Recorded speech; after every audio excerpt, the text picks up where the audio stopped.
JuiceWRLD's long-awaited album, The Party Never Ends, is finally dropped after being announced all the way back in 2021. With it taking over 3 years to drop after being announced, it must be pretty good, right? Wrong. That is absolutely wrong. Proved over and over again.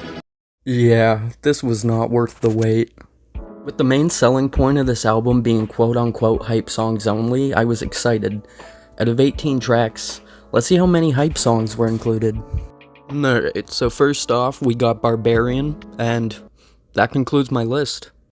This isn't to say that the other 17 songs were bad, although there were definitely a lot of tracks I'll never return to, but saying this album was supposed to be full of hyped songs made me think we'd be getting tracks with the same energy as like Out My Way or Bandit, instead of the songs that fell under not sad sounding, so it's good enough. The album lacked the energy many in the community thought it would have, and in my own opinion, all these songs the same. They feel like throwaways. Oh. I feel with any other artist, this project wouldn't get the same amount of backlash, but when it comes to JuiceWRLD, they have thousands of tracks they can work with to have curated something better.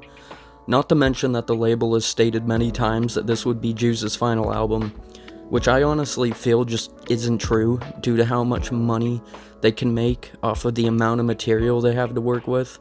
But regardless of that, if they knew they wanted this to be the final album, why does it come off like it was rushed? And I'm obviously using the term rushed loosely here because it took 3 years to be finished. I feel The Party Never Ends suffers from the same mistakes Fighting Demons had.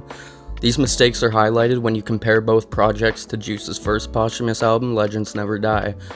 The tracklist feels thrown together, and although the community believes songs should be released in their original form, I feel the changes they made on Legends Never Die is what made that album what it is. And people need to remember that without Juice being here, he never got to finish a lot of these tracks. The label unfortunately listened to the worst critique and started releasing half-finished songs.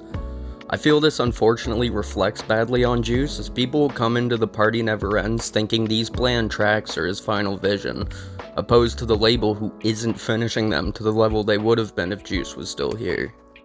The next thing I need to talk about is the features.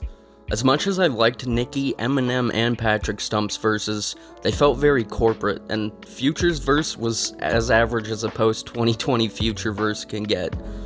The Kid Leroy's feature, if you could call it that, is the best feature off this project, but it felt like it should have been something he released on his own instead of being a solo track on his friend's album. I feel there were artists missing out of this project that, regardless of their output nowadays, deserve to be on it. Ski Mask, Trippie Redd, and Polo G all being excluded from this feels weird for his last album. As much as I didn't enjoy this project, I feel it boils down to the issues many posthumous releases have. They aren't handled with the care they deserve, and unfortunately for some, that lackluster work will reflect poorly on the artist who has no say in what the end product will be. For how long it took this project to release, these issues clearly weren't because it was rushed, but more so that they didn't put the time of day or care into what they were doing.